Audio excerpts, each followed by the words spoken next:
के बाद तुम्हें भोजन दिया जाएगा। चले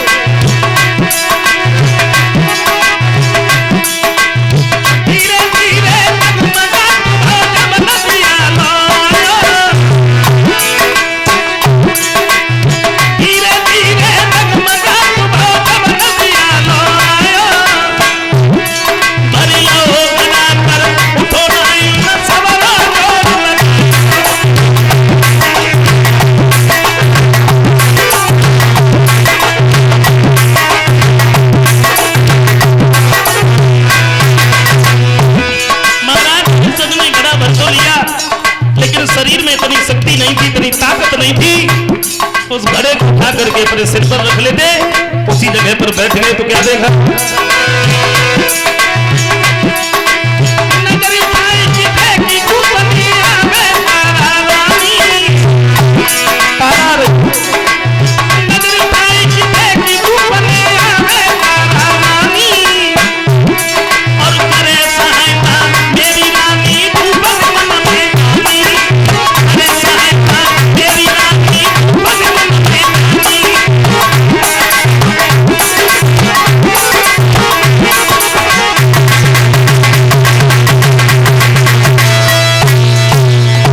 देखा सामने से तारा रही है। तारा को देख करके महाराज हरिश्चंद्र के दिल में को तसल्ली बनी। एक बात सोची, ये तो मेरी रानी है और एक दिन इसने ये कसम खाई थी कि हम तुम्हारे सुख और दुख में साथ देंगे, आज मेरा घड़ा भी डुबा देंगे। तब तक तारा सामने पहुंच गई। तारा ने जैसे ही देखा तो पहचान लिया, महाराज आप तो इतने कमजोर हो गए, क्या रोहितास की याद में तुमने भोजन नहीं किया? महाराज हरिश्चंद्र कहते, तारा सुख तो हमारा तुम्हारा उसी दिन से छूट गया था जब हम और तुम काशी में आके डिगे थे। तारा मेरे शरीर में शक्ति नहीं है। तो महाराज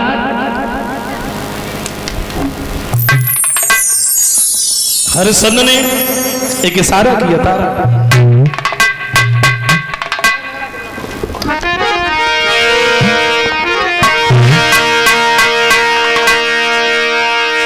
इशारा किया है, तारा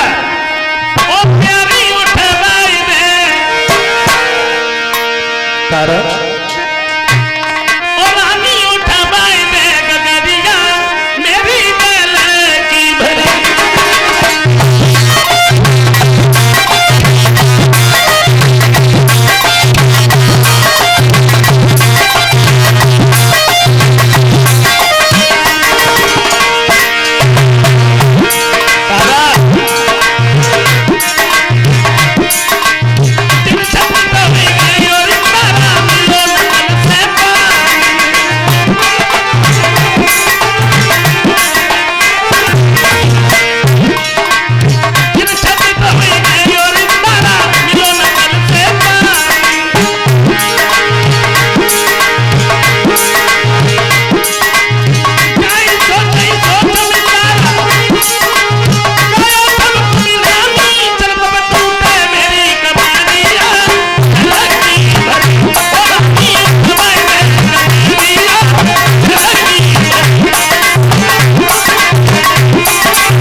मेरा घड़ा उठवा।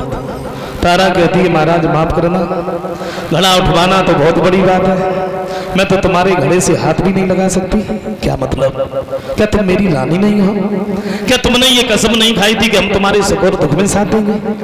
क्या अलग रहने से दिल भी अलग हो जाता है? तारा तारा कहती है, महाराज बात वो नहीं है, फिर क्या बात है?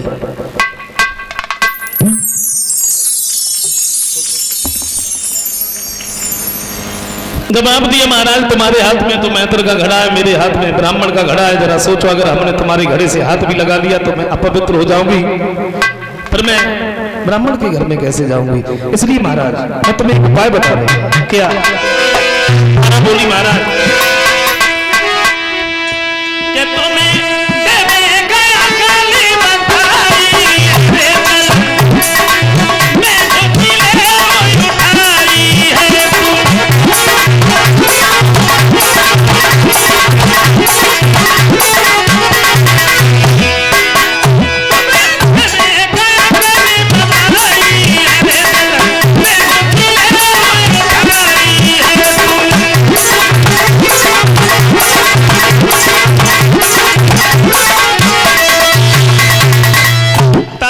कहती है महाराज आप जब जल के अंदर घुसोगे तो ताकत कुछ कम लगेगी, घड़ा उठा लेना और चले जाना।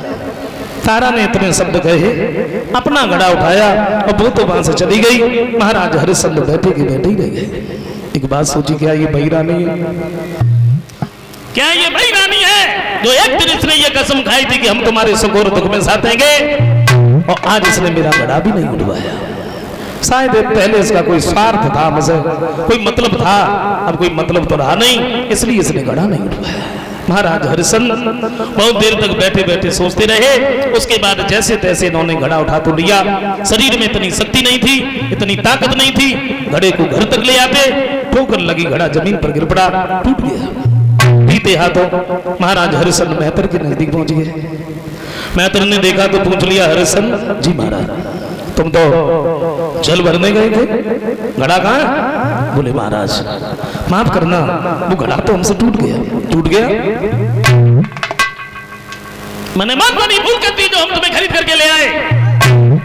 सारे दिन भोजन में लगे रहते हो, कोई काम नहीं आता।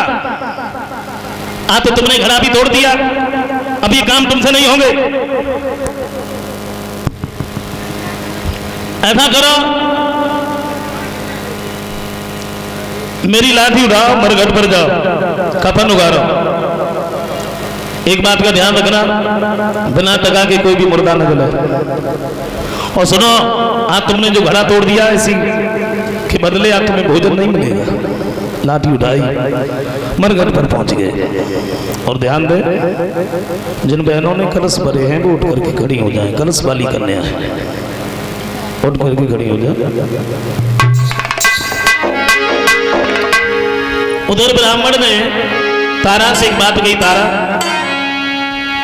जब से तुम्हें और तुम्हारे बच्चे को खरीद करके लाए हैं तो सारे दिन खेलने में लगा रहता है, कोई काम तो करता नहीं।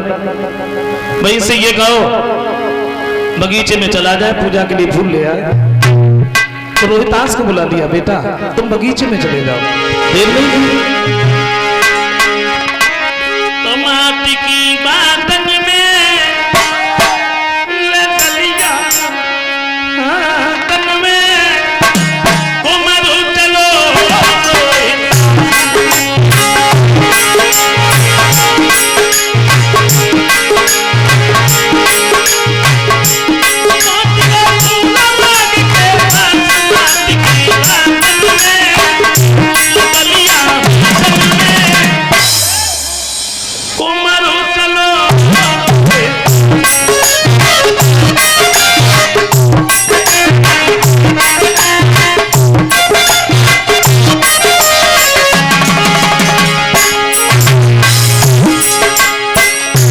बगीचे में पहुंचे तो क्या देखा,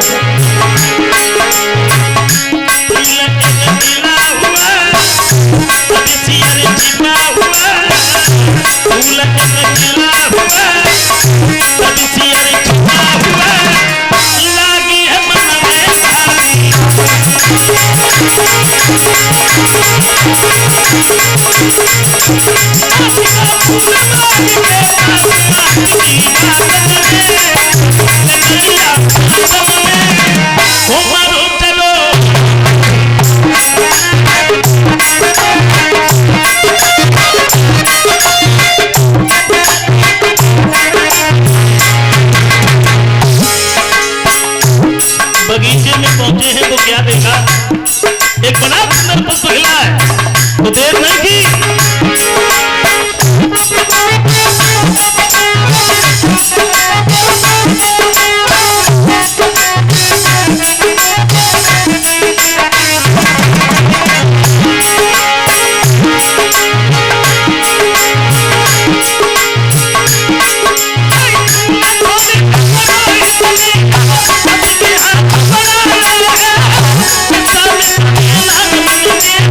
उंगली में सिखाया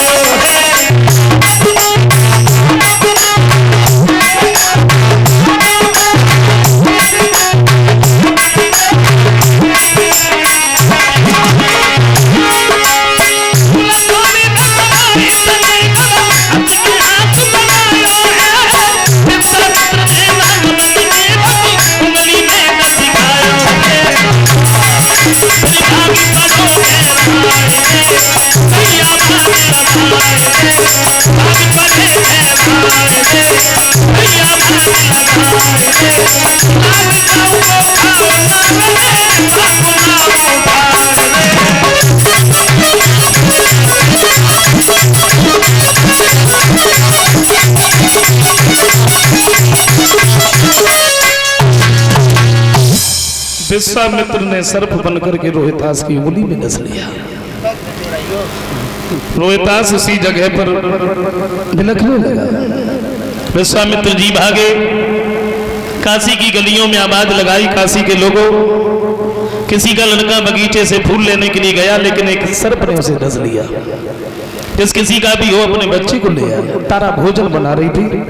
तारा के कान में जब आवाज पड़ी, एक बात सोची, मेरा बेटा भी गया था, कहीं ऐसा तो नहीं कि रोहितास को। ब्राह्मण के सामने दोनों हाथ जोड़ करके खड़ी हो गई, महाराज क्या मैं अपने बच्चे को देखा हूं? ब्राह्मण कहने लगा, अभी नहीं, पहले भोजन बना, उसके बाद में जा। रोते रोते भोजन बनाया महाराज, अब जाऊं? बोले अभी नहीं, पहले भगवान का भोग लगा, उसके बाद में जा। बाबा तुलसीदास जी ने सच्चाई देखा। कहते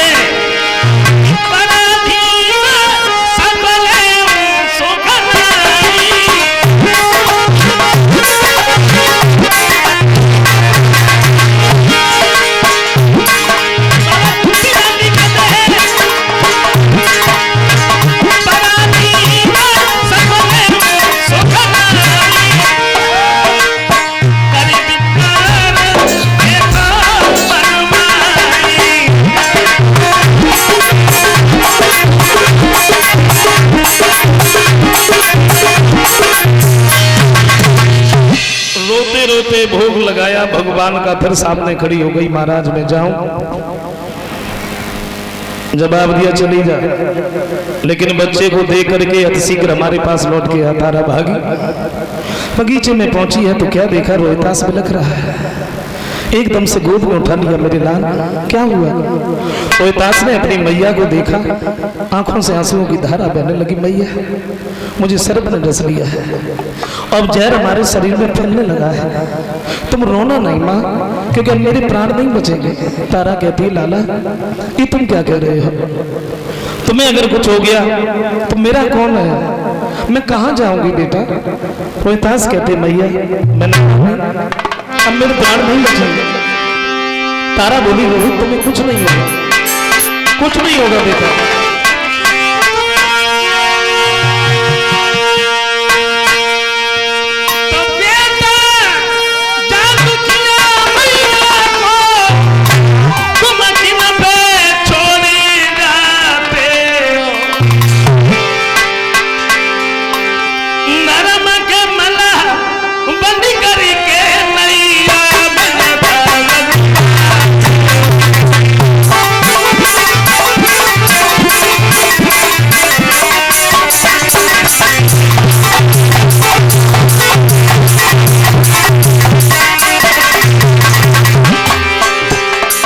तारा बोली, रोहित तुम्हें कुछ भी नहीं होगा मेरे लाल।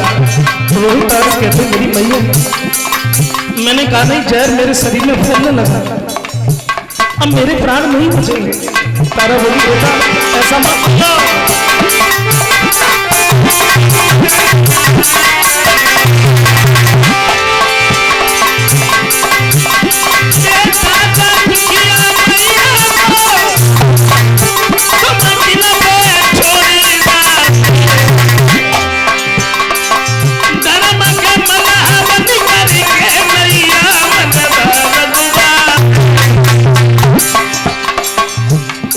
कहते, मेरी मैया तुम इस बात को क्यों बोल रही हो?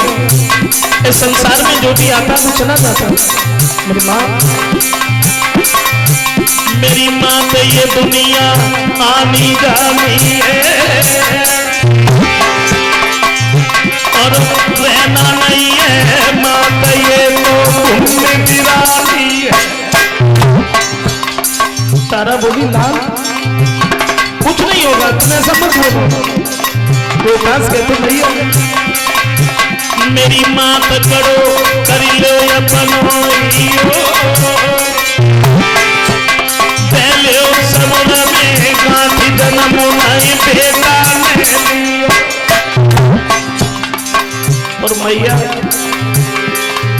सिर्फ एक कहना है और वो ये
तारा की गोद में ही रोहितास ने अपने प्राणों को छोड़ दिया।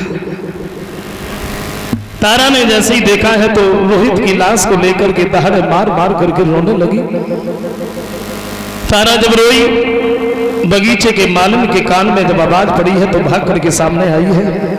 तारा को समझाने लगी, देखो बहन, तुम्हारा लड़का खत्म हो गया, अब तुम्हारे रोने से कुछ भी नहीं होगा, इसलिए तुम ऐसा करो, तुम अपने बच्चे का अंतिम संस्कार कर दो।